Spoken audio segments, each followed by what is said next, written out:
মানুষের জীবনে সবচাইতে বড় দুটি চাহিদা আছে, একটা হচ্ছে খাদ্য আর একটা হচ্ছে নিরাপত্তা। একটা খাদ্য আর একটা কি নিরাপত্তা। পেট ভরে খাইতে চাই আর চোর ডাকাতের উপদ্রব থেকে নিরাপত্তা পেতে চায়। আইন শৃঙ্খলা পরিস্থিতির উপরে যখন পার্লামেন্টে আলোচনা হচ্ছিল, আমি তখন বলেছি, মাননীয় স্পিকার, আমার দেশের সাধারণ ভোটারদের বড় কোনো আশা আকাঙ্ক্ষা নাই। তারা কোনোদিন বলে না যে আমাদের গুলশানে বাড়ি দিতে হবে সকলের, আমাদেরকে মঙ্গল গ্রহে অফিস বানায় দিতে হবে, পাঁচেরও গাড়ি দিতে হবে, এগুলি তারা দাবি করে না। যারা ভোট দেয়, কষ্ট করে, মিছিল করে, এই সাধারণ জনগণের দাবি হচ্ছে মিনিমাম দাবি, খুবই কম। তাদের দাবি হলো মোটা সুতার কাপড় চাই ইজ্জত ঢাকার জন্য, পেট ভরে খেতে চাই, পোলাও কোরমা বিরিয়ানির দরকার নাই, আর আশ্রয়ের জন্য ছোট্ট একটু ঘর চাই, চোর ডাকাতের উপদ্রব থেকে নিরাপত্তা চাই।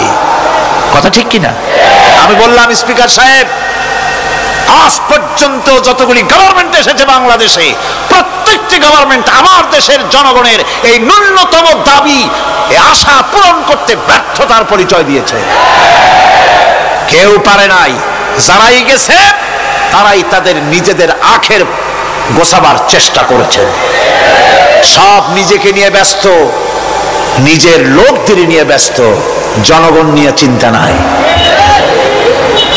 সুতরাং মানুষের চাহিদা হচ্ছে খাদ্য আর নিরাপত্তা। আমরা কি খাদ্য আর নিরাপত্তা সত্যি কি চাই? চাই।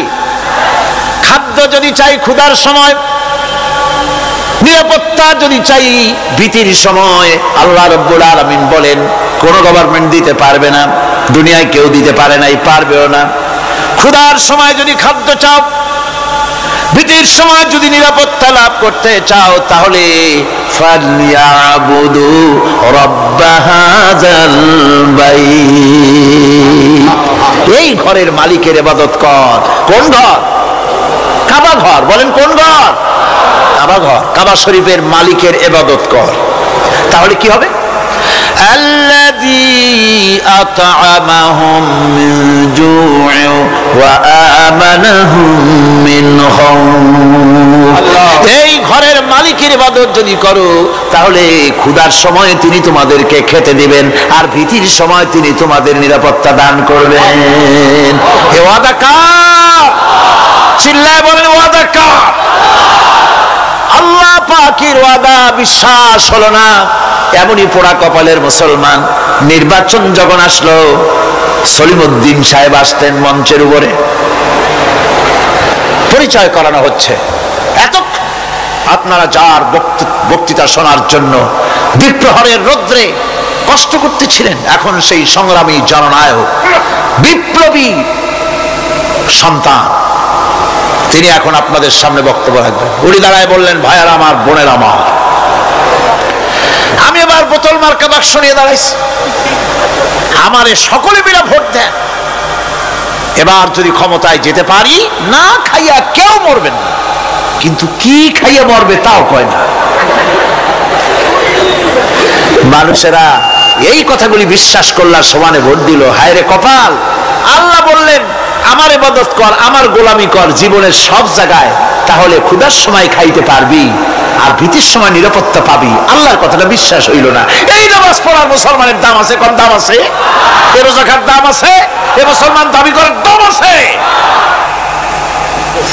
আল্লাহ রাব্বুল আলামিন তিনি পরিষ্কার করে বলছেন, এই ঘরের মালিকের ইবাদত করো, তিনি ক্ষুধার সময় খেতে দিবেন, আর তিনি তোমাদেরকে ভীতির সময় নিরাপত্তা দান করবেন। চাউলের অভাব হবে না, পাটের অভাব হবে না, খাদ্যের অভাব হবে না, কারণ দুটি জিনিস যদি তোমরা করতে পারো, খাবারের অভাব হবে না।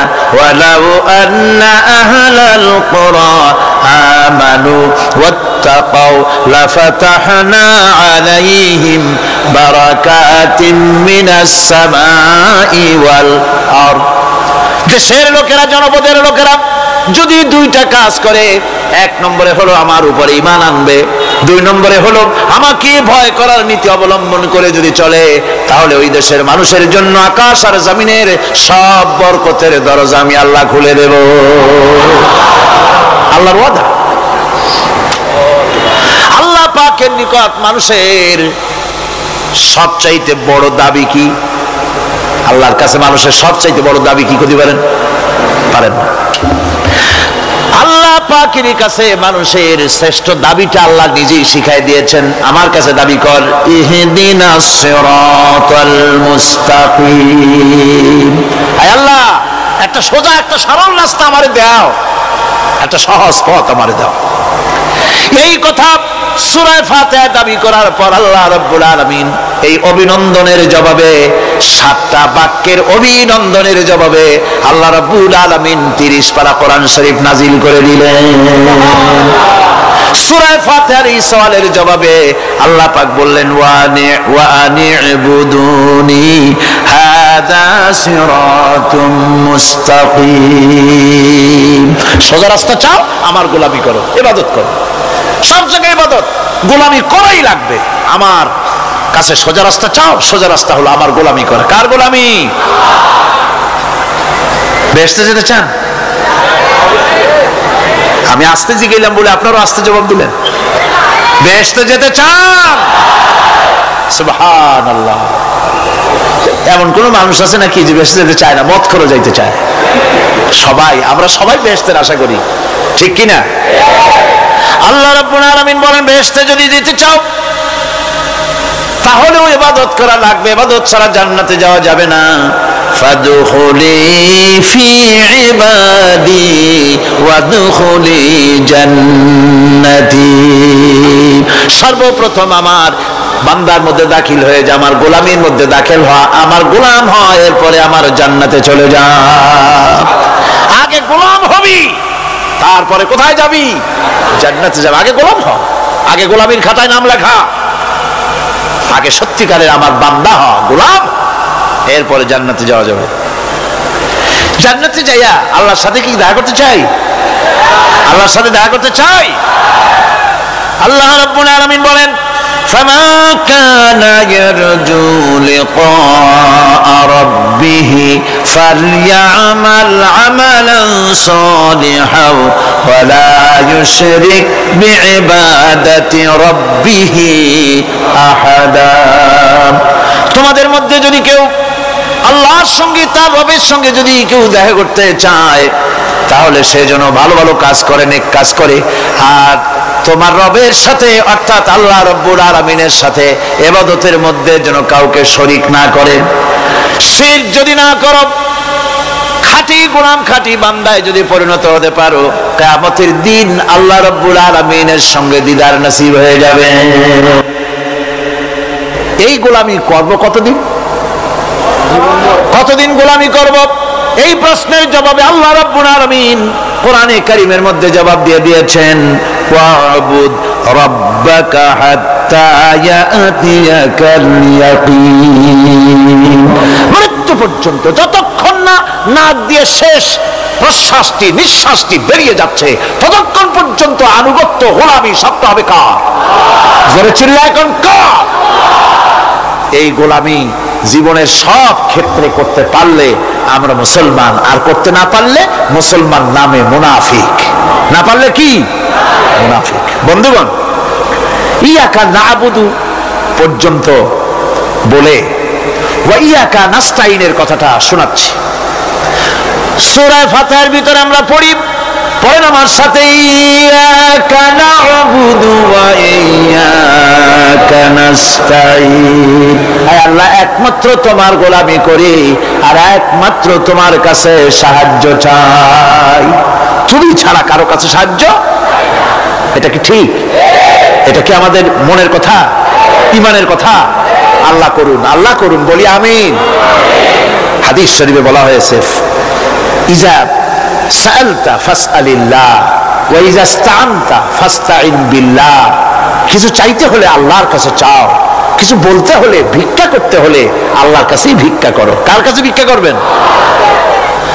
আল্লাহর কাছে বলুন। আমার বন্ধুগণ, আমি আমার ঈমান থেকে কথা বলি। আমি আমার ঈমান থেকে কথা বলি, কোরআন এবং হাদিস পড়ে যতটুকু আল্লাহ বোঝার তৌফিক দিয়েছেন সেই কথাগুলি পেশ করার জন্য চেষ্টা করি। বন্ধুগণ, এদিক ওদিক কোনো দিকে না ঘুরে মসজিদে যান, মসজিদে গিয়ে নামাজ পড়েন, আর আল্লাহর কাছে হাত পেতে আল্লাহরে বলেন। সেজদা গিয়া যখন রব্বুল আলামিনের দরবারে কিছু চাইবেন, হুজুরের কাছে জিজ্ঞেস করা হয়েছে, হুজুর বান্দা কখন আল্লাহর নিকটবর্তী হয়ে যায়? আল্লাহর নবী বলেছেন, বান্দা যখন সেজদা দেয় তখন বান্দা একেবারে আল্লাহ পাকের কাছে চলে যায়। আল্লাহর কাছে চান যা দরকার, ছেলে নাই, মেয়ে নাই, বউ নাই, অথবা চাকরি নাই, প্রমোশন চাই, ব্যবসায় উন্নতি চাই, যা দরকার কাকে বলবেন? মনটাকে পরিষ্কার করুন, আজকে মনটাকে সাফ করুন, সমস্ত দুর্বলতা থেকে মনকে উঠায় আনো, বিশ্বাস করুন যা চাওয়া যা বলা সবটা আল্লাহর কাছে। কার কাছে? আমি তার গোলাম। আমি কার গোলাম? আল্লাহ ছাড়া কারো কাছে আমার অভিযোগ তুলবো না, সবটা বলবো আল্লাহর কাছে। বলে দেখেন, বলে দেখেন আল্লাহ পাক কিভাবে আপনাকে সাহায্য করেন। সুবহানাল্লাহ। ভাইরা আমার, আল্লাহ রাব্বুল আলামিন রাসূল করিম সাল্লাল্লাহু আলাইহি ওয়াসাল্লামকে বলেছেন, ফাইদা ফারাগতা ফানসাব ওয়া ইলা রাব্বিকা ফারগাব। যখন তুমি খালি হাত হয়ে যাবে, দাঁড়িয়ে যাবে এবং তোমার রবের কাছে মিনতি জানাবে, কিছু যখন থাকবে না, তোমার রবের কাছে দাঁড়ায় যাও আর তার কাছে মিনতি জানাও, তোমাকে আল্লাহ ভরপুর করে দিবেন। ভান্ডের কোনো অভাব নাই। আমাদের ভান্ড হচ্ছে যত দেব তত কমবে, আর আল্লাহর ভান্ড যত দেয় তত সমান সমান থাকে, মোটেই কমে না, মোটেই কমে না। সুতরাং দয়াল বাবা, বাবাজান, কেবলাজান বাবা কি যে কবে আর কি করবে দিশা করতে পারে না। গান বাজনা, তারপরে গোসল শরীফ, কি জানি হাবিজাবি শরীফ, কোন শেষ বেদাত দিয়ে ভরে গেছে। এগুলি বিশ্বাস করবেন না, বেদাত খারাফা, এর সাথে মুসলমানের কোনো সম্পর্ক নাই। গান বাজনার সাথে মুসলমানের কোনো সম্পর্ক। হাতে কতগুলো ঢোল নিয়ে তারপরে মাজারের কাছে গিয়ে ঢোল বাজায়, কবরের কাছে, মাথায় কতগুলো চুল, দাঁতে ময়লা, মোষগুলা ঠোঁট দুইটা ঢাইকিয়া দাড়ির কাছে এসে পড়ছে। হায় হায় রে, এই রকমের মোষ আমি মাঝে মধ্যে চিন্তা করি যে দই খায় কেমনে এরা, গাঁজা মদ খাইয়া এগুলো মাজার মধ্যে গিয়ে পড়ে থাকে। আর কি জানি আছে ওইটারে ঘষে আর বলে মদিনা যাব কেমনে, মদিনা যাব। কারণ তুই মদিনা যাবি কেমনে? মদ খেয়ে গাঁজা খেয়ে তুই যাবি মদিনা? একটা কথা হইল? তোর নাপাক কদম আল্লাহ পাকের আরদে মুকাদ্দাসে উঠতে পারে না। বদকার, জিনাকার, শারাবি, কাবাবি আল্লাহ পাকের নাফরমান। কতগুলা শালু কাপড় গায়ে দিয়া, মাথায় কতগুলা চুল রেখা, তারপরে গ্রামের নামে শরীফ। আশ্চর্য কথা, এই গ্রামের নাম শরীফ, ওই গ্রামের নামের মাথায় গিয়া শরীফ। শরীফ তো মক্কা শরীফ, মদিনা শরীফ, কোরআন শরীফ, হাদিস শরীফ। আর শরীফের দরকার নাই। শরীফের জাত মারছে গ্রামে গ্রামে শরীফ লাগাইয়া, কর্ণফুলী শরীফ, চন্দ্রকোনা শরীফ। আশ্চর্য কথা। শরীফ শব্দের একটা ইজ্জত থাকা উচিত, ঠিক কিনা কর? আপনাদেরকে সতর্ক হতে হবে। আনুগত্য এবং গোলামি সকল ব্যাপারে আল্লাহ পাকের করতে হবে। চাইতে হবে কার কাছে? আল্লাহর কাছে। আমার এই কথা আপনাদের মনে আছে কিনা জানি না। সম্রাট শাহজাহানের সময় এক ফকির, এক ভিক্ষুক ভিক্ষা করে বেড়াতো। 70-80 বছর বয়স হয়ে গিয়েছে। এক লোক বলছে, সারা জীবন তো তোমার ছোটবেলা থেকে ভিক্ষা করতে দেখলাম। সে বলল, মানুষের দেয় তো 2 পয়সা 1 পয়সা, ভিক্ষা ছাড়া করবোটা কি? লোকটি বলল, তোমার একটা পরামর্শ দেই, একদিন সম্রাটের কাছে গিয়ে যে দেখো, একবারে যা দেবে খাইয়া কুলাইতে পারবে না। সম্রাট শাহজাহান কোথায় আছে এখন? দেখো গিয়ে মসজিদে আছে।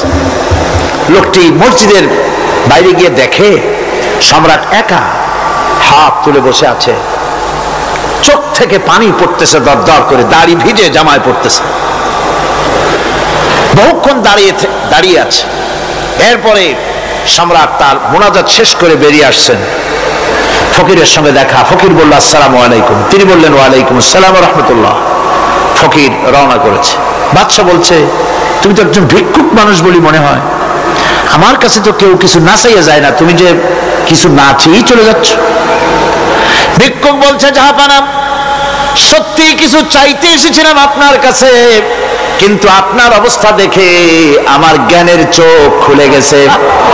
আমি দেখতে পেলাম আমি যে সম্রাটের কাছে ভিক্ষা চাইতে আসলাম, আমি তো শুধু তাকায় আছি, আমি তো কান্দি না, বরং আমি যার কাছে চাইতে এসেছি তিনি আমার চাইতে আরো নগণ্য ভিক্ষুকের মতো হয়ে কার কাছে যেন হাত পেতে চোখের পানি ফেলে কান্দে। মনে মনে ভাবলাম, সম্রাট কান্দে যে সম্রাটের কাছে, ওই আল্লাহ সারা জীবনে কারো কাছে কিছু চাইব না।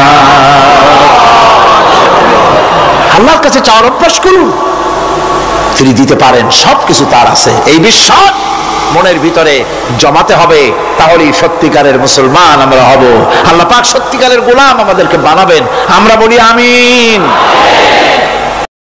আল্লাহ রাব্বুল আলামিনের সুস্পষ্ট কথা হলো এই যে আল্লাহর বিনা অনুমতিতে কেউ তোমার কোনো ক্ষতি করতে পারবে না। জোরে কোন সুবহানাল্লাহ। কেউ ক্ষতি করতে পারবে না। আবার নির্ধারিত সময় আসার আগে মৃত্যু তোমার হবে না। মৃত্যুর যখন নির্ধারিত সময় হবে তখনই মৌত হবে, এর আগে হবে না। আল্লাহ পাক বলেছেন, ওয়ামা কানা লিনাফসিন আন তামুতা ইল্লা বিইযনিল্লাহি কিতাবাম মুআজ্জালা। আল্লাহ পাক বলেন, আমার নির্ধারিত সময় আসার আগে 1 সেকেন্ড আগে মরবে না, 1 সেকেন্ড পরেও মরবে না। অনেকে বলে অমুকের অকাল মৃত্যু হয়েছে, বলে না, বলে কিনা অকাল মৃত্যু হয়েছে, এটা বাজে কথা। কিসের অকাল মৃত্যু? কালেই মরছে, হায়াত ওখানেই শেষ। হায়াত থাকতে 1 সেকেন্ড আগে 1 সেকেন্ড পরে মৃত্যু হবে না। যখন নির্ধারিত সময় আসবে সেই সময় মরবে, এর আগে বা পরে মৃত্যু হবে না। মৃত্যু নির্ধারিত সময়ের আগে মরবে না মানুষ, বাহানায় হোক ওসিলায় হোক, মরণ যেখানে আছে সেখানে যাওয়াই লাগবে। এই জন্যে কবি বলছেন, দো চিজ আজ দো চিজ কাসাদ জোরে জোর একে আবেদানা দিগার খাকে গোর। দুটি জিনিস মানুষকে টানে, একটা হলো খাদ্য আর একটা হলো মৃত্যু। খাবার যেখানে আছে সেখানে যেতেই হবে, আর মৃত্যু যেখানে আছে সেখানেও যেতে হবে।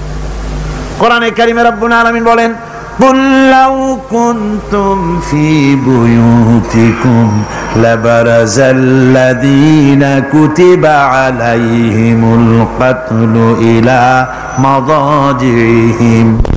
আল্লাহ পাক বলেন, হে নবী তুমি বলে দাও, তুমি শোনায় দাও, যাদের ভাগ্যে নিহত হওয়া আছে তারা যদি তাদের বিছানায় শুয়েও থাকে, প্রকোষ্ঠের ভিতরে থাকে, মৃত্যু সেখানে গিয়ে হাজির হবে, ওখানেই মৃত্যু হয়ে যাবে।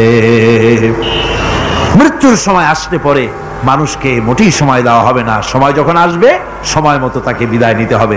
সুতরাং ঈমান, আল্লাহর প্রতি ঈমান আনলে পরে মানুষের ভিতরে নির্ভীকতার সৃষ্টি হয়, সে কাউকে পরোয়া করে না আল্লাহ ছাড়া। চিল্লায় কোন সুবহানাল্লাহ। আরো জোরে বলেন সুবহানাল্লাহ। সাহস, বুক ভরা সাহস তার মধ্যে আসবে।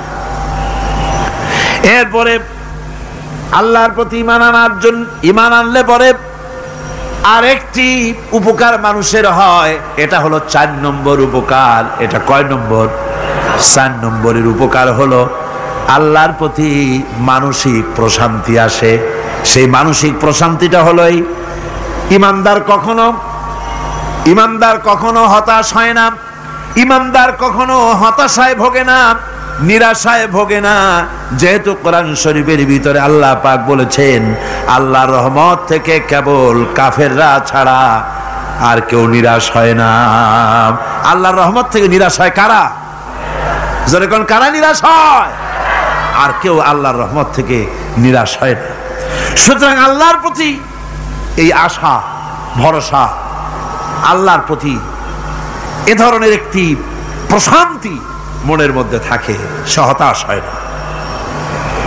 কারণ আল্লাহর প্রতি ঈমান আশায় তার বুক বেঁধে দেয়। আল্লাহ পাক কোরআনে কারীমের মধ্যে বলেছেন আল্লাযী খালাকানি ফাহুয়া ইয়াহদিন। আল্লাহ ইব্রাহিম আলাইহিস সালামের মুখ দিয়ে কথা বলাছেন। আল্লাহ হচ্ছেন তিনি যিনি আমাকে সৃষ্টি করেছেন আর আমার হেদায়েতের রাস্তাও তিনি দেখিয়ে দিয়েছেন।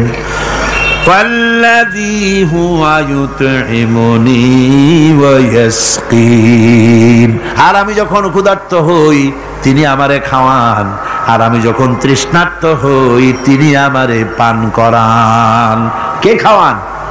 কে খাওয়ান আর পান করান কে? আল্লাহ পাক বলেন ওয়াইদা মারিতু ফাহুয়া ইয়াশফিন। ইব্রাহিম আলাইহিস সালামকে দিয়ে আল্লাহ এই কথাও বলালেন, আমি যখন অসুস্থ হই আমারে রোগ মুক্ত কে করে দেয়? বলেন না কে করে দেয়? আল্লাহ রাব্বুল আলামিন রোগ মুক্ত করে দেন। হযরত আইয়ুব আলাইহিস সালামের ঘটনা কোরআনে কারীমের মধ্যে আল্লাহ রাব্বুল আলামিন উঠায় দিয়েছেন, বলে দিয়েছেন যাতে করে মুমিনেরা মনের মধ্যে আল্লাহর প্রতি আশা ভরসা আনতে পারে।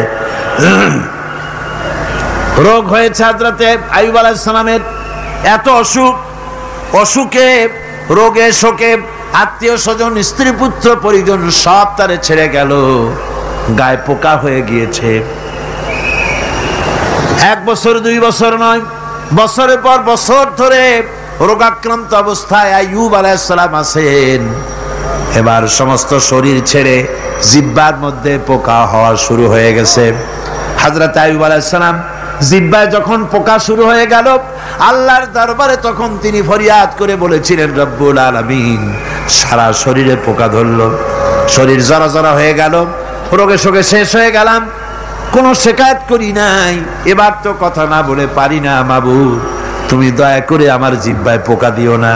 আমার জিহ্বাটা পোকা ধরেছে, দয়া করে পোকা জিহ্বায় দিও না, কারণ আমার জিহ্বায় যদি পোকা হয়ে যায় তাহলে তোমার মতো আল্লাহর জিকির আমি কি দিয়া করব? আমার জিহ্বাটা ভালো রাখো আল্লাহ। হযরত আইয়ুব আলাইহিস সালাম পড়েছিলেন আন্নী মাসানি আদ-দুররু ওয়া আনতা আরহামুর রাহিমিন। আয় আল্লাহ, আমি রোগাক্রান্ত হয়ে পড়েছি আর তুমি তো রহমান রহিম। দোয়া মঞ্জুর হলো, আল্লাহ পাক আইয়ুব আলাইহিস সালামকে রোগ মুক্ত করে দিলেন। রোগ হলে পরে কে সেরে দেয়? কে সেরে দেয়? আল্লাহর প্রতি এই আশা, এই ভরসা, এই চিন্তা থাকতে হবে। আল্লাহ পাক বলেন, যখন আইয়ুব আমার কাছে দোয়া করল আমিও জবাব দিয়া দিলাম। কোন সুবহানাল্লাহ। আল্লাহ পাক বলেন ফাকাশাফনা মা বিহি মিন দুররি ওয়া আতাইনাহু আহলাহু ওয়া মিসলাহুম মাহুম রাহমাতাম মিন ইনদিনা। আমি তার কষ্ট দূর করে দিলাম, তার হারানো স্বাস্থ্য ফিরিয়ে দিলাম এবং তার সাথী সঙ্গীদেরকে আমার পক্ষ থেকে আমার রহমত দিয়ে তার কাছে সব আবার আমি ফিরাইয়া দিলাম। সুতরাং মুমিন ব্যক্তি কখনো হতাশ হবে না। চতুর্দিকে দেখে বিপদ আর বিপদ, এই বিপদে সে হতাশ হয় না, আশায় বুক বেঁধে থাকে। নিরাশার আধারে তুমি হে আশার নূর, যেখানে বেরোবার কোনো পথ নাই সেখান থেকে পথ বের করে দেয় কে? চিল্লায় কোন কে দেয়? আমার আল্লাহ পাক। দেখেন হযরত ইউসুফ আলাইহিস সালাম হারায় গেলেন, মানে তার 11 ভাই ইউসুফ আলাইহিস সালামকে কুয়ার মধ্যে ফেলাই দিলেন। আর এসে তারা বলল যে ইউসুফ আলাইহিস সালামকে বাঘে খায়া ফেলেছে। এটা কি গল্প নাকি? এটা কোথায় আছে? কোরআন শরীফের মধ্যে আছে। ওই 11 ভাই মনে করেছিল ইউসুফ আলাইহিস সালাম রে কুয়ার মধ্যে ফেলাই দিলাম, এ কুয়ার মধ্যে পচে মরবে, শেষ হয়ে যাবে। কিন্তু ওই 11 ভাই জানে না এটা কোনো কুয়া নয়, এটা হলো একটা সুড়ঙ্গ পথ, এটা হলো একটা টানেল। এক মুখে ইউসুফকে ফেলাই দিল 11 ভাই, কুয়ার আরেক মুখ থেকে আল্লাহ হযরত ইউসুফকে বের করে মিশরের সিংহাসনে বসায়া দিলেন। ওরা বুঝে না, তাই চিরকাল পাপীরা আল্লাহর বান্দাদেরকে, আল্লাহর দ্বীনের গোলামদেরকে অত্যাচার করে, মনে করে শেষ করে ভালাবো। কিন্তু শেষ আল্লাহর গোলামেরা হয় না, ওরাই শেষ হয়। নির্মূল যারা করতে চায় ওরাই নির্মূল হয়ে যায়। টিকে থাকে কে? আল্লাহর গোলামেরা। টিকে থাকে কে? আল্লাহর গোলামেরা টিকে থাকে। নির্মূলেরিয়া নির্মূলই হয়ে যায় সব সময়। ঠিক কিনা কর? জোরে বলেন ঠিক কিনা? ভাইরা আমার, হযরত ইয়াকুব আলাইহিস সালাম ছেলের চিন্তায় চিন্তায় চোখ দুটো অন্ধ হয়ে গেছে, কাঁদতে কাঁদতে চোখ অন্ধ হয়ে গেছে। কিন্তু হতাশ হন নাই, কারণ হতাশ হবে কেবলমাত্র কাফেরেরা। হতাশ হয় কারা? আল্লাহ বলেছেন হতাশ হয় কাফের, ইমানদার কখনো হতাশ হয় না। হযরতে ইয়াকুব আলাইহিস সালাম ছেলে হারাইয়া কি বলতেছেন শোনেন। আল্লাহ তার কথা কোরআনে কারীমের ভিতরে আল্লাহ কি সুন্দর করে উঠায় দিয়েছেন। হযরতে ইয়াকুব পড়তেছেন, ফাসাবরুন জামিলুন আসাল্লাহু আইয়াতিয়ানি বিহিম জামিআন ইন্নাহু হুয়াল আলিমুল হাকীম। ফাসাবরুন জামিল, ধৈর্য ধারণ করাই এখন আমার জন্য উত্তম। আমি এখন ধৈর্য ধারণ করব, হয়তো শীঘ্রই আল্লাহ আমার যাদের হারাইছি তাদের সকলকে আল্লাহ আমার কাছে ফিরিয়ে দিবেন। তিনি সুবিজ্ঞ, তিনি প্রচন্ড ক্ষমতার মালিক। আশায় বুক বেঁধে থাকলেন তিনি। আর ইউসুফ আলাইহিস সালাম আজকে প্রেসিডেন্ট। তিনি মিশরের কি তিনি 11 ভাই গেছে সেইখানে খাবার আনার জন্য। হযরত ইউসুফ আলাইহিস সালামের চিনতে কোনো কষ্ট হয় নাই, ওরা তো চেনে নাই, কিন্তু ইউসুফ আলাইহিস সালাম চিনে ফেলেছেন। হযরত ইউসুফ কোনো প্রতিশোধ নিলেন না। হযরত ইউসুফ পরিচয় দিলেন আর বললেন, ভয় পাইও না, খাদ্য তোমাদেরকে দিয়া দিব। তোমাদের ব্যাপারে আমার বক্তব্য হচ্ছে, লা তাসরিবা আলাইকুমুল ইয়াউম, তোমাদের বিরুদ্ধে আমার কোনো ক্ষোভ নাই, বিদ্বেষ নাই, মাফ করে দিলাম। এই জামাটা নিয়ে যাও, আমার আব্বার জন্য এই জামাটা নিয়ে যাও। জামা নিয়ে যাচ্ছে মিশর থেকে। কোথায়? কেনান। কোথায়? মিশর।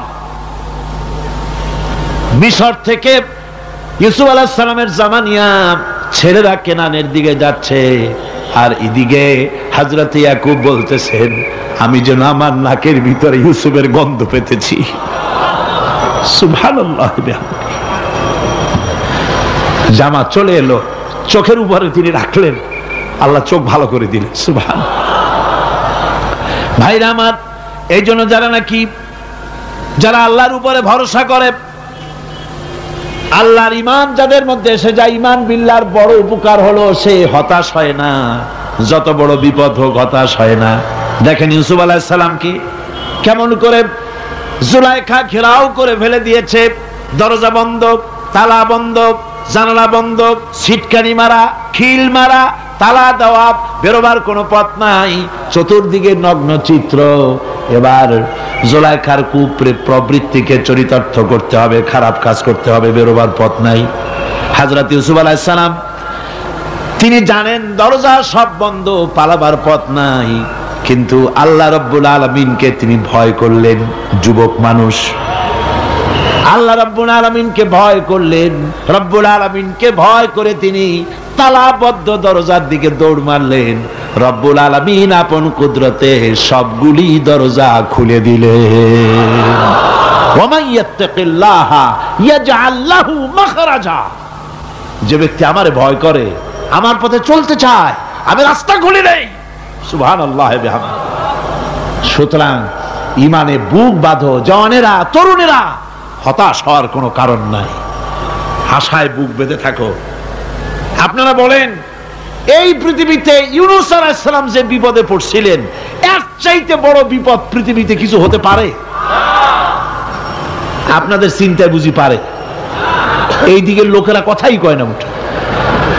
কি বলেন, পারে? এত বড় বিপদ চিন্তাও করা যায়। কোরআনে কারীমের মধ্যে আল্লাহ রাব্বুল আলামিন বলেন, ওয়াযান্নুন ইয যাহাবা মুগাদিবান ফাযান্না আন লান নাকদিরা আলাইহি। ইউনূস আলাইহিস সালামকে যখন মাছে গিলে ফেলে দিল, মাছ এবার পানির অতল তলদেশে চলে গেছে। মাছের পেটের ভিতরে দরজা নাই, জানালা নাই, ছিদ্র নাই, পালাবার কোনো পথ নাই। আছে আছে। ফানাদা ফিল যুলুমাতি আন লা ইলাহা ইল্লা আনতা সুবহানাকা ইন্নী কুনতু মিনাজ জালিমিন। জানেন নাই দোয়া? পড়েন সবাই। লা ইলাহা ইল্লা আনতা সুবহানাকা ইন্নী কুনতু মিনাজ জালিমিন। হায় আল্লাহ, তোমার পবিত্রতা ঘোষণা করতেছি, তুমি ছাড়া কেউ নাই, আমার তো আর বাঁচার উপায় নাই, আমি আমার উপরে জুলুম করেছি, আর তোমার পবিত্রতা ঘোষণা করতেছি। জিকির করতেছেন তিনি মাছের পেটের মধ্যে বসে। আল্লাহ রাব্বুল আলামিন বলেন, ইউনূস আলাইহিস সালাম মাছের পেটের ভিতরে বসে যে চিৎকারটা মারলেন, দুনিয়ায় কোনো তার বন্ধু বান্ধবেরা শোনে নাই, কোন রাজা বাদশারা শোনে নাই। মাছের পেটের মধ্যে ফানাদা ফিল যুলুমাত, যুলুমাত হলো জমায় কাসির। এখানে তিনটা অন্ধকার ছিল। কয়টা অন্ধকার? একটা হলো মাছের পেটের অন্ধকার, একটা হলো রাতের অন্ধকার, আরেকটা হলো পানির অন্ধকার। ত্রিবিধ অন্ধকারের ভিতর থেকে ইউনূস আলাইহিস সালাম হতাশ হয়ে যান নাই, তিনি চিৎকার মেরে আল্লাহরে ডাক দিলেন। আল্লাহ কয়, আমি ডাক শুনছি, কেউ তোমার ডাক শোনে নাই, আমি তোমার আরশের মালিক, আমি আল্লাহ শুনতে পেয়েছি, শুধু শুনি নাই, জবাবও দিয়া দিলাম। ফাস্তাজাবনা লাহু ওয়া নাজ্জাইনাহু মিনাল গাম্মি ওয়া কাযালিকা নুজিল মুমিনিন। পড়েন না সবাই। ফাস্তাজাবনা লাহু ওয়া নাজ্জাইনাহু মিনাল গাম্মি ওয়া কাযালিকা নুজিল মুমিনিন। আমি আল্লাহ পাক বলেন, আমি ইউনূসের ডাক শুনলাম, ডাকের জবাব দিয়া দিলাম, আর মাছের পেটের ভিতরে বেদনার সৃষ্টি করে দিলাম। মাছ এবার ভেসে উঠলো। মাছের আর এখন কোন উপায় নাই বমি করা ছাড়া। মাছ কিনারায় চলে এলো, ইউনূসকে বমি করে ফেলে দিল।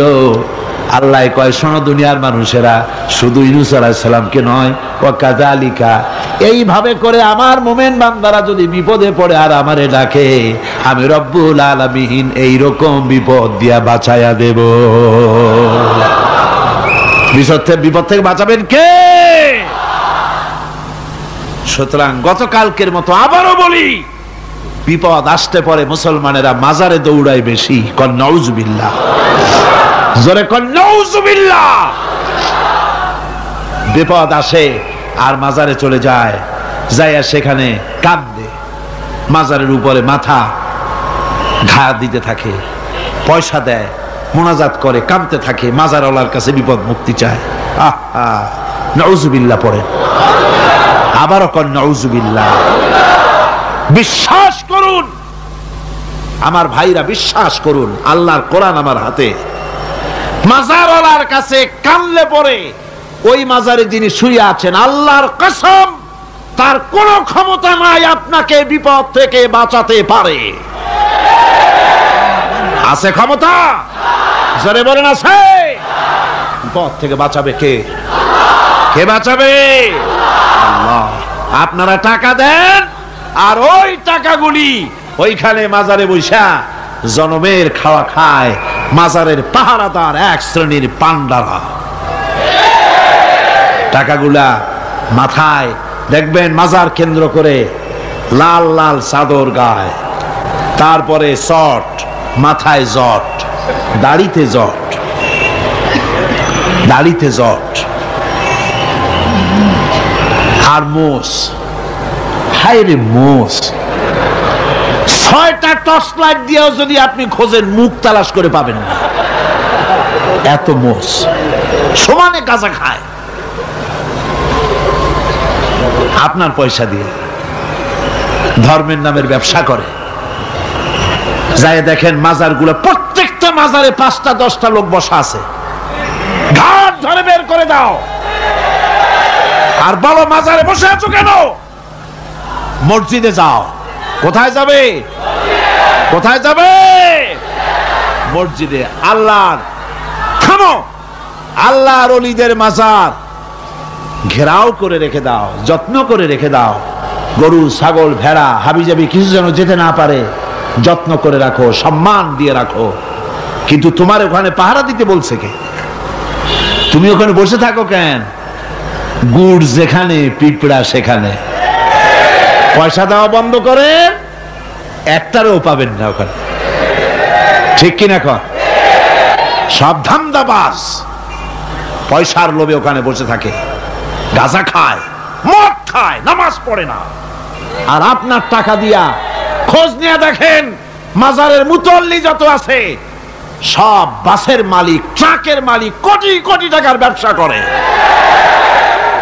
সুতরাং এগুলি ছাড়েন, এ ধান্দাবাজি বন্ধ করুন। মাজারের সাথে কোনো সম্পর্ক নাই। মুসলমানের সম্পর্ক কেবল মসজিদের সাথে। কিসের সাথে? মসজিদের সাথে সম্পর্ক গড়ে। আমার বন্ধুগণ, বিপদ আসলে পরে কবরের কাছে যাওয়া নয়, বিপদ আসলে পরে মসজিদে যান, 2 রাকাত কাজায়ে হাজাতের নামাজ পড়েন। রাসূলুল্লাহ পড়েছেন, কাজায়ে হাজাতের নামাজ পড়েন, সেজদায় পড়ে গিয়ে আল্লাহর কাছে কান্দেন, আপনার বিপদ আল্লাহ রব্বুল আলামিন দূর করে দিবেন। আহারে, এমন আল্লাহরে থুইয়া কি যে বলবো, মানুষের যে কি হইছে।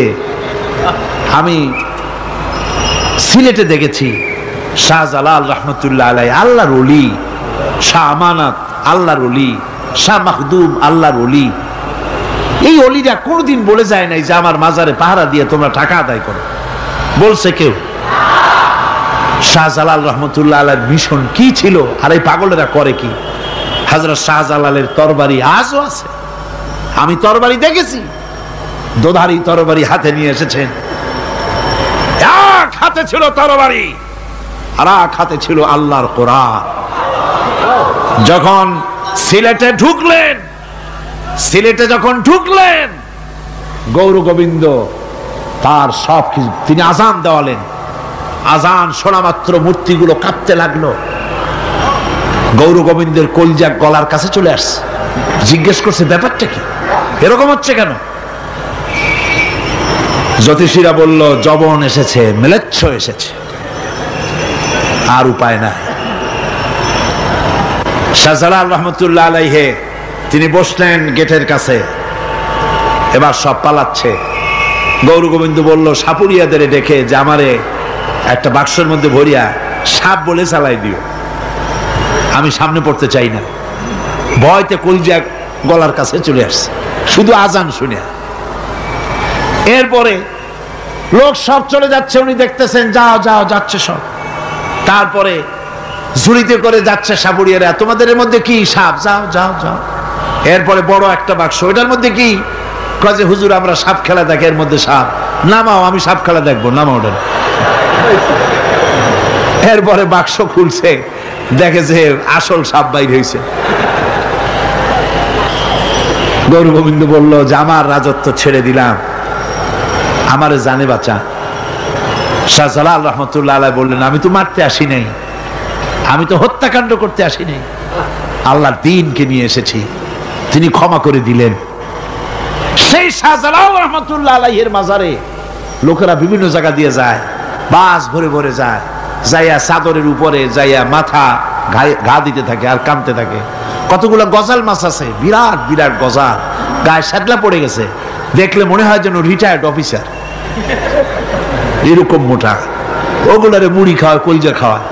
একটা কুয়া আছে, পানি এত ফসা, কয় যে এইটার আর এক মুখ হলো জমজমের সাথে মিশানো। নাউজুবিল্লাহ। হায় রে মানুষ, মুসলমানের আকীদা হয় এত খারাপ, আকীদা বত্তর হয়ে গিয়েছে। এগুলি ধর্মের নামের ব্যবসা, এগুলি জোরে বলেন কি?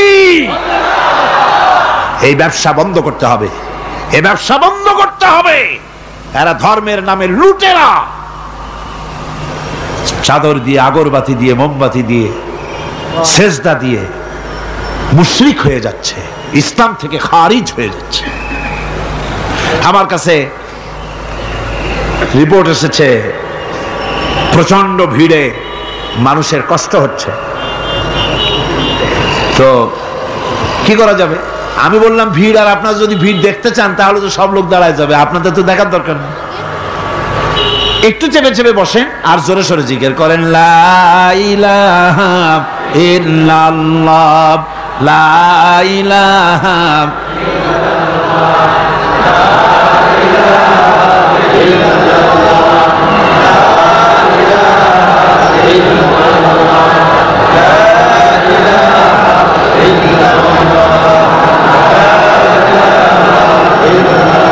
আপনি কিন্তু বসেই এগোতে পারতেন, দাঁড়ালে পরে ডিস্টার্ব হয়, হাঁটলে পরে ডিস্টার্ব হয়।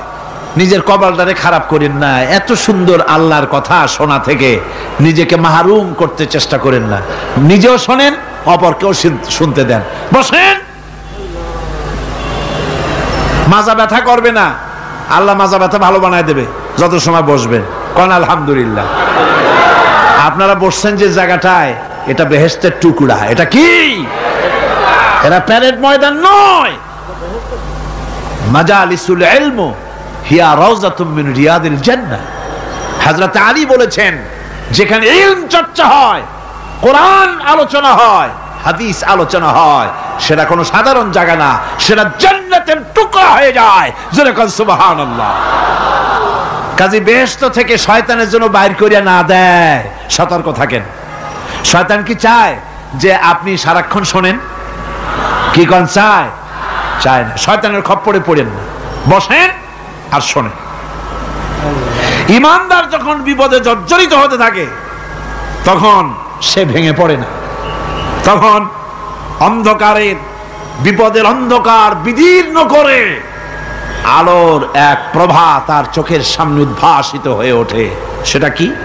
সেটা হলো আল্লাহ রাব্বুল আলামিনের বাণী, ফাইন্না মাআল উসরি ইউসরান, ইন্না মাআল উসরি ইউসরা। আল্লাহ পাক বলেন, জেনে রাখো, দুঃখ এবং কষ্টের সাথে রয়েছে সুযোগ আর সুবিধা, আর অসচ্ছলতার সাথে রয়েছে উদার সচ্ছলতা। জোরে কোন সুবহানাল্লাহ। কাজে ভয় পাওয়ার কারণ নাই, হতাশ হওয়ার কারণ নাই। মন আশায় বুক বেঁধে রাখো। গুনাহ করেছ, হতাশ হয়ো না। যুবকদের গুনাহ করা স্বাভাবিক।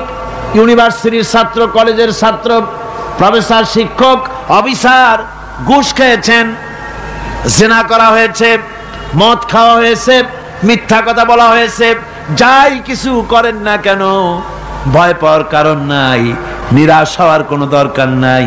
আল্লাহ পাক ডেকে বলেছেন, কুল ইয়া ইবাদিয়াল্লাযীনা আসরাফু আলা আনফুসিহিম লা তাকনাতু মির রাহমাতিল্লাহ। আরে আমার আল্লাহর মতো এত ভালো আর কেউ আছে? এত দরদ আর কারো আছে? আমার আল্লাহ বলেন, ও নবী, আপনি শুনায় দেন, হে আল্লাহর বান্দারা, তোমরা যারা নিজেদের উপরে বাড়াবাড়ি করেছো, নিজেদের উপরে জুলুম করেছো, অত্যাচার করেছো, আমি আল্লাহর রহমত থেকে নিরাশ হয়ে যেও না। মানুষ যদি অপরাধ করে, বাপের সাথে অপরাধ করেছে, মায়ের সাথে অপরাধ করেছে, মা বাবা সন্তানের চাইতে এত বড় কল্যাণকামী তো আর কেউ নাই, কিন্তু মা বাবা কোনোদিন বলে না, আয় আমার ছেলে তোরে মাফ করে দেই, এরকম বলে নাকি? মন চায় ছেলে যদি মাপ চাইতো, খুশি হয়ে মাফ করে দিতাম, কিন্তু কেন যে আসে না, ডাকে না যে আয় মাফ করে দেই। মা বাপ আপনাকে এত ভালোবাসে, সেই মা বাপও আপনাকে বলে না যে আয় মাফ করে দেই। আমার আল্লাহ হচ্ছেন এমন আল্লাহ, আল্লাহ রাব্বুল আলামিন ডাকেন, এ বান্দা, খুন করেছিস ফিরে আয়, জিনা করেছিস ফিরে আয়, হত্যা করেছিস ফিরে আয়, চুরি করেছিস ফিরে আয়, কুফরি করেছিস ফিরে আয়, সুদ খেয়েছিস, ঘুষ খেয়েছিস, মদ খেয়েছিস ফিরে আয়, এসে আমার দরবারে চোখের পানি ফেল, আমার দরবারে কাঁদাকাটি কর। ইন্নাল্লাহা ইয়াগফিরুয যুনুবা জামিআ ইন্নাহু হুয়াল গফুরুর রহিম। আমার দরবারে চোখের পানি ফেলে কাঁদ, আমি রব্বুল আলামিন জিন্দেগীর গুনাহ মাফ করে দেব। সুবহানাল্লাহ কোন, সুবহানাল্লাহ কোন। আমার কাছে কাঁদ, চোখের পানি ফেল।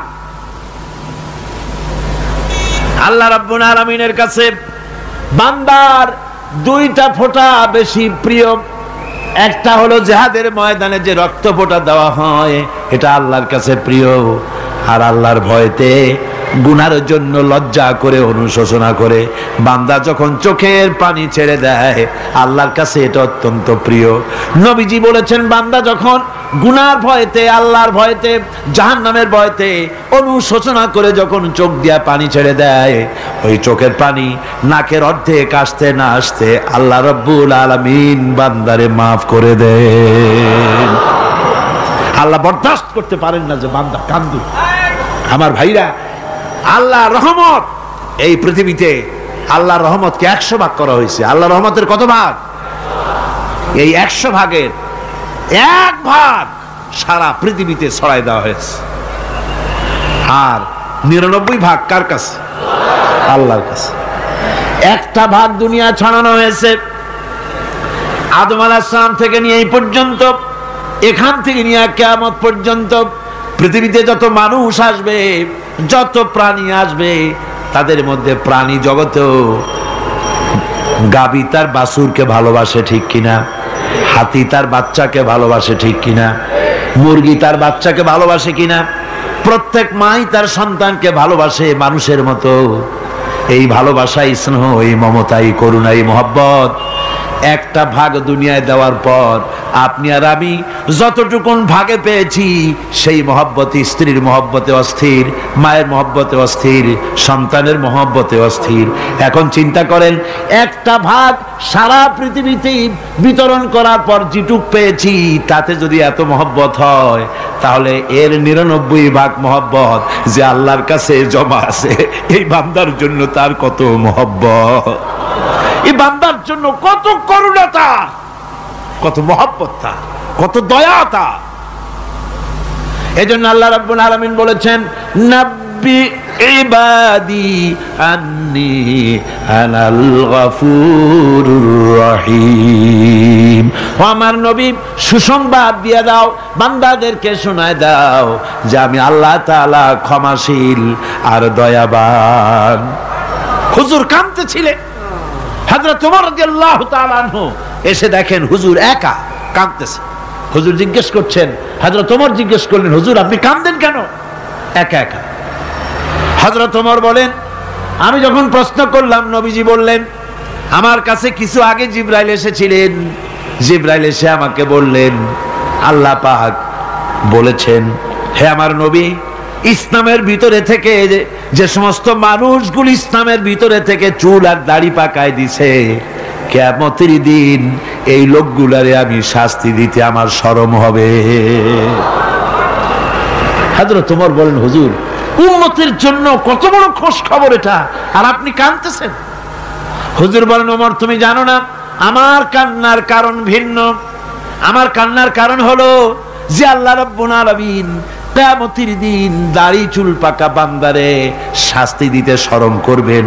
সেই দাড়ি চুল পাকা বান্দাগুলি আল্লাহর সাথে নাফরমানি করতে শরম করে না। আমি এই লজ্জায় কাঁদতেছি। ভাইরা, হুজুর আল্লাহ পাক বলেন, ও আমার নবী, রাতের আধারে যখন একটা বুড়া আমার দরবারে হাত উঁচু করে, একটা বুড়া মানুষ রাতের আধারে যখন আমার দরবারে হাত উঁচু করে, আর যখন বলতে থাকে, রব্বুল আলামিন আমার পেছনের জীবনটা বড় খারাপ করেছি, এমন কোন কাজ জীবনে করি নাই যা তোমার কাছে কিছু দাবি করতে পারি, সব রকমের নাফরমানি করেছি, আজ আমি বুড়া হয়ে গেছি, কামাই করতে পারি না, ছেলে আমাকে চোখে দেখতে পারে না, পুত্রবধূ আমাকে ঘরে জায়গা দেয় না, আমার স্ত্রী আমাকে দেখতে পারে না, রোজগার করতে পারি না, হাঁটতে পারি না, চলতে পারি না, সবার কাছে আমি তিতা হয়ে গেছি, আমি দাঁড়াতে পারি না, কোমরে ব্যথা পাই, হাঁটুতে ব্যথা পাই, চলতে পারি না, কানে শুনতে পাই না, চোখে দেখতে পারি না, আর তোমার কাছে কিছু চাইয়া নেব এমন ভালো কাজও করি নাই।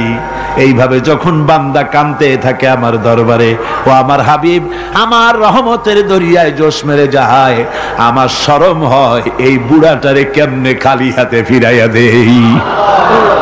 সুবহানাল্লাহ, সুবহানাল্লাহ। আমার আল্লাহর এত দয়া, আমার আল্লাহর এত মায়া, এত মহব্বত। আমার আল্লাহ রাব্বুল আলামিন বলেন, وَإِذَا سَأَلَكَ عِبَادِي عَنِّي فَإِنِّي قَرِيبٌ। আমার হাবিব, আমার বান্দা আমার ব্যাপারে প্রশ্ন করে, আমি বান্দার একদম নিকটে। কোরআন শরীফের ভিতরে যত জায়গায় রাসূলকে বলা হয়েছে সুয়ালের কথা, আপনাকে প্রশ্ন করা হয়, আল্লাহ তার জবাব কুল এই কথা বলে জবাব দিয়েছেন। যত জায়গায় সুয়াল এসেছে, যেমন কোরআনে কারীমের মধ্যে আল্লাহ পাক বলেন, ওয়ায়াসআলুনাকা আনিল মাহিদ, মেয়েদের হায়েজ সম্পর্কে জিজ্ঞাসা করা হয়, কুল হিয়া আযা, হে নবী আপনি বলুন। এভাবে করে কুল দিয়ে জবাব দেওয়া হচ্ছে। আবার প্রশ্ন করা হচ্ছে, ওয়ায়াসআলুনাকা আনিল আনফাল, এই গনিমতের মাল সম্পর্কে হুজুর আপনাকে, হে নবী আপনাকে প্রশ্ন করা হয়। আল্লাহ কুল দিয়া জবাব দিলেন, আল্লাহ বলেন আপনি বলেন। ওয়ায়াসআলুনাকা আনিল খামরি ওয়াল মাইসির, আল্লাহ পাক বলেন নবী আপনারে প্রশ্ন করা হয়, কুল ফীহিমা ইসমুন কাবীর, আল্লাহ কুল দিয়া বললেন তুমি বলো। আবার বলা হলো, ওয়ায়াসআলুনাকা আনিল আহিল্লা কুল হিয়া মাওয়াকিতু লিন্নাস, ও নবী আপনাকে প্রশ্ন করা হয় চাঁদের ক্রমবর্ধমান এবং ক্রমহ্রাস, এই যে বাড়ে আর কমে, পূর্ণিমা হয় অমাবস্যা হয়, কেন হয় আপনি বলুন। কুল, আপনি বলেন এটা আমি অক্ত এবং সময়, বছর আর দিন গণনা করার জন্য পৃথিবীবাসীদের জন্য বিনা পয়সায় একটা ক্যালেন্ডার বানাইয়া আকাশে ঝুলাই রেখেছি। এভাবে যত জায়গায় এসেছে আপনাকে প্রশ্ন করা হয়, তত জায়গায় আল্লাহ জবাব দিয়েছেন কুল আপনি বলেন। গোটা কোরআন শরীফের ভিতরে এই একটি মাত্র জায়গা যেখানে বলা হয়েছে আপনাকে প্রশ্ন করা হয়, আল্লাহ এখানে বলতে পারতেন কুল আপনি বলেন, আল্লাহ তোমাদের নিকটবর্তী, এভাবে জবাব হয় নাই। এটা কায়দাটা হলো এই, আল্লাহ বলতেছেন ওয়াইজা সালাকা ইবাদি, ও আমার নবী প্রশ্ন তো আমার বান্দারা আমার ব্যাপারে করেছে, এবার আপনার জবাবের কোনো দরকার নাই, প্রশ্ন আমার ব্যাপারে আমি নিজে জবাব দিয়ে দেই, ফা ইন্নী কারীব, ও বান্দা আমার ব্যাপারে প্রশ্ন করেছিস, জবাব আমি দেই, আমি তোর সবচাইতে বেশি নিকটে। সুবহানাল্লাহ, কত নিকটে? ওয়ানাহানু আকরাবু ইলাইহি মিন হাবলিল ওয়ারিদ, তোর যে রগ এই শাহরগের চাইতেও আমি তোর বেশি কাছে। সুবহানাল্লাহ, আমারে ডাক, আমারে ডাক, কলিজা দিয়া ডাক, অন্তর দিয়ে ডাক। মনের থেকে মানুষ যদি ডাকে, মুখের ডাক আর মনের ডাক এক জিনিস নয়। দিল সে জুবাত নিকলতি হ্যায়, असर रखती है पर नहीं मगर ताकते परवाज रखती है। দিল থেকে যে কথা বেরোয় তা প্রভাব বিস্তার করে, ডানা নাই কিন্তু ওড়ার ক্ষমতা রাখে। মনের কথাই ভিন্ন, মন থেকে, দিল থেকে, কলিজা থেকে, অন্তরের গভীর কন্দর থেকে মুহাব্বতের সাথে কেউ যদি একবার বলে আল্লাহ, বলেন আল্লাহ, আল্লাহ, আল্লাহ,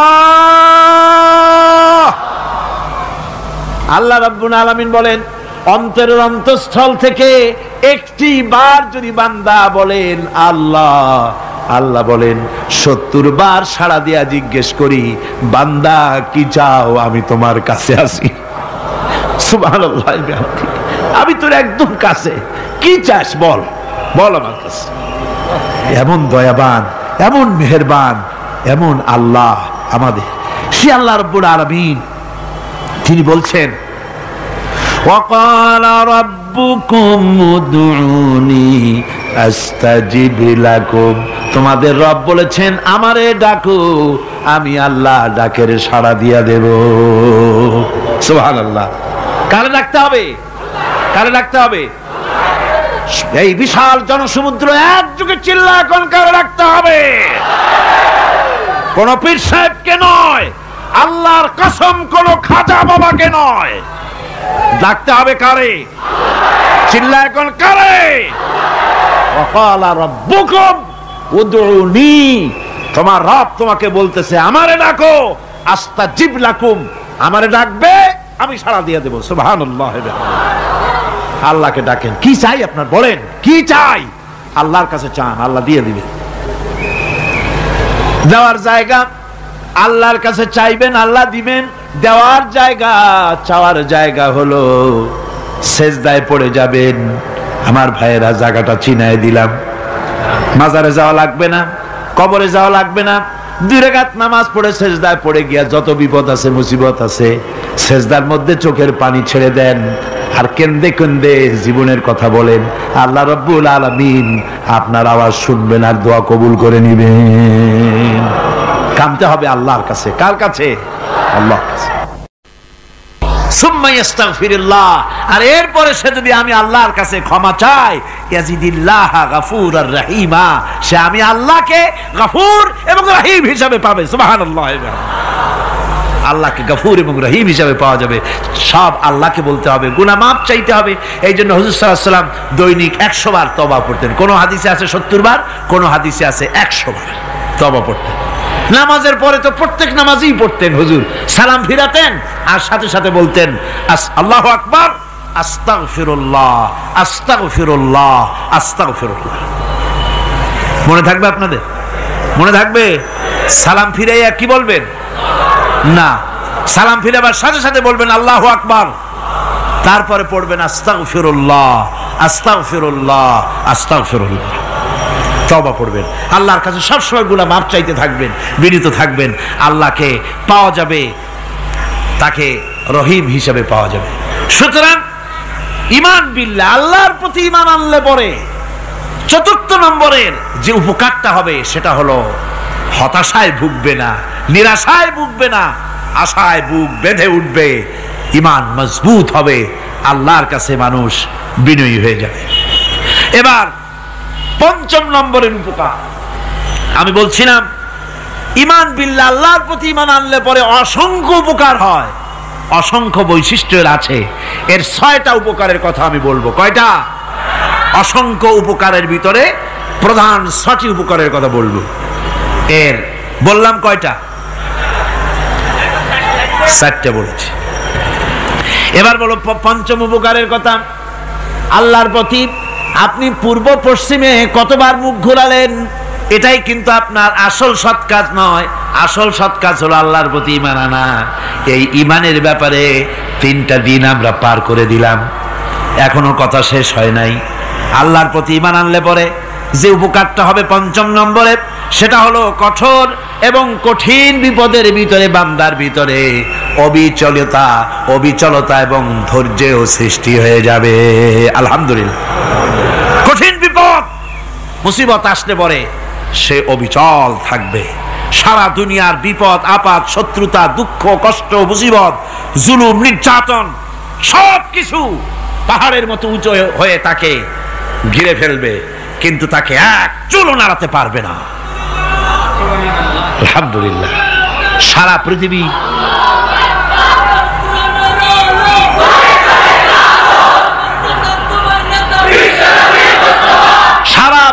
একদিকে আর সে একা একদিকে থাকবে। বিরোধিতা তো হবেই, বিপদ তো আসবেই। कवि बोलतेছেন साथे जाका रहा है अजल से ता इमरोज, साथे जाका रहा है अजल से ता इमरोज, चरागे मुस्तफावी से शरारे बुलहबीस। সে আবহমান কাল থেকে শুরু করে মুস্তাফা সাল্লাল্লাহু আলাইহি ওয়াসাল্লামের দীপ শিখার সাথে আবু জাহেল আবু লাহাবের অগ্নিস্ফুলিঙ্গের টক্কর লেগেই আছে। রাসূলুল্লাহর আল্লাহর দেওয়া এই বিধান, এই দ্বীনের বাতিটা টিম টিম করে জ্বলেছে।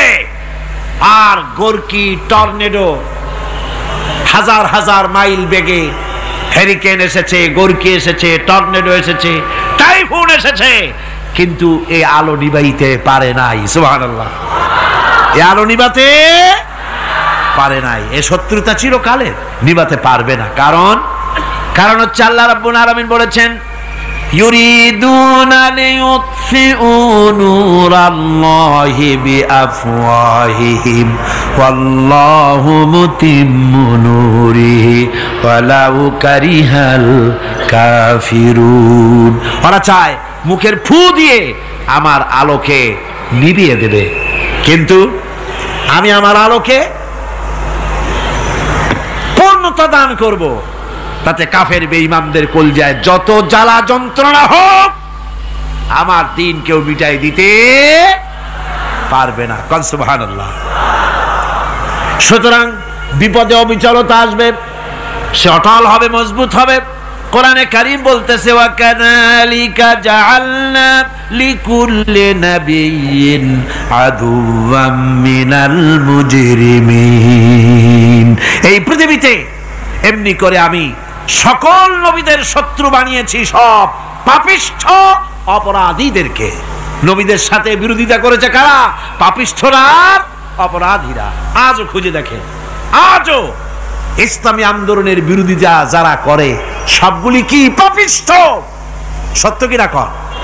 ইসলামী আন্দোলনের বিরোধিতা যারা করে হিসাব করে চোখ দিয়ে তাকায় দেখেন, খুঁজে দেখেন তাদের নামগুলি।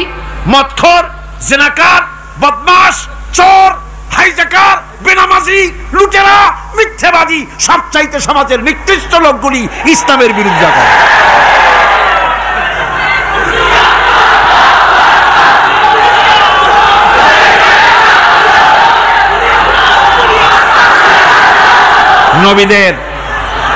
নবীদের শত্রু আল্লাহ বলেন সব যুগে নবীদের সাথে শত্রুতা করেছে পাপিষ্ঠরা। আল্লাহর কথা, কার কথা? সকল যুগে নবীদের সাথে শত্রুতা করেছে পাপিষ্ঠরা, নিকৃষ্ট ধরনের অপরাধীরা। সুতরাং নবী রাসূলদের অবস্থা যখন এই, তখন দ্বীনের দাওয়াত যারাই দেবে তাদের কিসমত এরকম হবেই। এই বাধার মোকাবেলা তাদেরও করতে হবে। এই যে বাধাটা আসে, এই যে মারে, অপরাধ কি? এই যে তারা চোর বা ডাকাত যাদের মারা হয়। আল্লাহ রাব্বুল আলামিন বলেন অপরাধ হলো ওয়ামা নাকামু মিনহুম ইল্লা আইয়ুমিনু বিল্লাহিল আজিজিল হামিদ। অপরাধ হচ্ছে ঈমানদার লোকদের উপরে নির্যাতন চালিয়েছে, অন্য কোনো কারণে নয়। কারণ একটাই, তারা আল্লাহর জমিনে আল্লাহর দ্বীন প্রতিষ্ঠা করতে চেয়েছে, আর কোনো অপরাধ না। জমিন আল্লাহর, জমিন কার? এই বিশাল জনসমুদ্র গর্জে উঠুন একযোগে, বলুন জমিন কার? আইন চলবে কার? এখানেই সংঘর্ষ বেঁধেছে আবহমান কাল ধরে। মানুষ অত্যাচারিত হয়েছে, সাহাবায়ে কেরাম অত্যাচারিত হয়েছেন। বুখারী শরীফের হাদিসে এসেছে রাসূল করিম সাল্লাল্লাহু আলাইহি ওয়াসাল্লামের কাছে হযরতে খাব্বাব গিয়ে উপস্থিত হয়েছিলেন। হযরতে খাব্বাব বলেন, হাদিসটা এভাবে লেখা হয়েছে বুখারীতে, ওয়ান খাব্বাব বিন আরিদ রাদিয়াল্লাহু তাআলা আনহু قال شكونا الى رسول الله صلى الله عليه وسلم وهو متوسد بردة له في ظل الكعبة। রাসূলুল্লাহর কাছে গেলাম, কাবা শরীফের কাছে গিয়ে দেখি নবীজি একটা চাদর গায়ে দিয়ে তিনি আরাম ফরমাচ্ছিলেন কাবা শরীফের ছায়ায়। সেখানে গিয়ে বললাম, আলা তাস্তানসিরু লানা আলা তাদউ লানা ইয়া রাসূলুল্লাহ, হে আল্লাহর রাসূল, আপনি কি আমাদের জন্য আল্লাহর কাছে দোয়া চাইবেন না? আপনি কি আল্লাহর কাছে আমাদের জন্য সাহায্য চাইবেন না? আমাদের লোকগুলিকে, মুসলমানগুলিকে মারতে মারতে তো শেষ করে ফেলে দিল। তারা আমাদের সুমাইয়াকে মারলো, আমাদের খাব্বাবকে উটের সাথে পায়ের দড়ি লাগায় টানলো, আমাদের খোবায়েবকে তারা আগুনের উপরে চিৎ করে শোয়ায় রাখলো, না খায় রাখতেছে, মারতেছে, কষ্টে তো শেষ হয়ে গেলাম। হুজুর, আপনি কি আমাদের জন্য দোয়া করবেন না? হাদিস শরীফে এসেছে, নবীজি উঠে বসলেন সোজা হয়ে। নবীজি বলেন, ও আমার সাহাবী, ও খাব্বাব, শোনো, তোমাদের আগে এই পৃথিবীতে যারা দ্বীনের দাওয়াত দিতে এসেছিলেন তাদেরকে সমকালীন রাষ্ট্রশক্তি, সমাজ শক্তি তাদেরকে ধরত। ফায়ু খাজুর রাজুলো, তাদেরকে তারা ধরত। ফায়ুহফারু লাহু ফিল আরদ, আর তার জন্য জমিনের ভিতরে কবর বানাইতো। ওই কবর ফায়ু জালু ফিহা, ওই কবরের ভিতরে তাকে কোমর পর্যন্ত গেড়ে দিত। সুম্মা ইউতা বিল মানসার, এরপরে করাত আনতো। ফায়ুদাউ আলা রাসিহি, এরপরে ওই করাত তার মাথার উপরে রাখতো। ফায়ুজালু নিসফাইন, এরপরে করাত দিয়া চিরে জীবিত মানুষটারে দ্বিখণ্ডিত করে ফেলে দিত। মা ইয়াসুদ্দুহু যালিকা আন দীনিহি, ও আমার খাব্বাব, এত কষ্ট দেওয়ার পরেও সেই যুগের কোন মুসলমানকে, দ্বীনের দায়ীদেরকে আল্লাহর দ্বীন থেকে এক চুলো তারা সরাই দিতে পারে নাই, এক চুলো সরাতে পারে নাই। ওয়াল্লাহি, ও খাব্বাব, আমি আমার আল্লাহর নামে কসম করে বলছি, লা ইউতাম্মান্নাল্লাহু হাযাল আমরা হাত্তা ইয়াসিরা আর-রাকিবু মিন সানা ইলা হাযরামাউত। আমি কসম করে বলি, আল্লাহ রাব্বুল আলামিনের এই সানা থেকে হাজারামাউত পর্যন্ত লোকেরা যাতায়াত করবে, সুন্দরী রমণীরা গমন করবে, সদাগরেরা যাতায়াত করবে, টাকা নিয়া পয়সা নিয়া যাতায়াত করবে। তাদের মনের মধ্যে লুটের ভয়, টাকার ভয়, চুরির ভয়, ডাকাতির ভয়, জেনার ভয়, হত্যার ভয়, ধর্ষণের ভয়, কোনো ভয় থাকবে না। লা ইয়াখাফু ইল্লাল্লাহ, আল্লাহ ছাড়া কোনো ভয় থাকবে না। এমন একটা সমাজ, এমন একটা সময় আসবে। ওয়ালাকিন্নাকুম তাস্তাজিলুন, অথচ খুব তাড়াহুড়ো তোমরা করতেছো। তাড়াহুড়ো করো না, সময় আসবে ইনশাআল্লাহ। আর সে সময় আসছিল মদিনায়, আসে নাই? আসে নাই? সুতরাং আজও চট্টগ্রামের এই বিশাল জনসমুদ্রকে বলতে চাই, নির্যাতন, স্বৈরাচার, জুলুম, অত্যাচার, হত্যাকাণ্ড যা কিছু ঘটতেছে, ধৈর্য ধরুন, আন্দোলনে শরীক হন, জান বাজি রাখুন। এ বাংলাদেশেও আগামী যে পার্লামেন্ট হবে, আগামী জাতীয় নির্বাচনে যে পার্লামেন্ট তৈরি হবে, ইনশাআল্লাহ সেই পার্লামেন্ট হবে কোরআনের পার্লামেন্ট ইনশাআল্লাহ।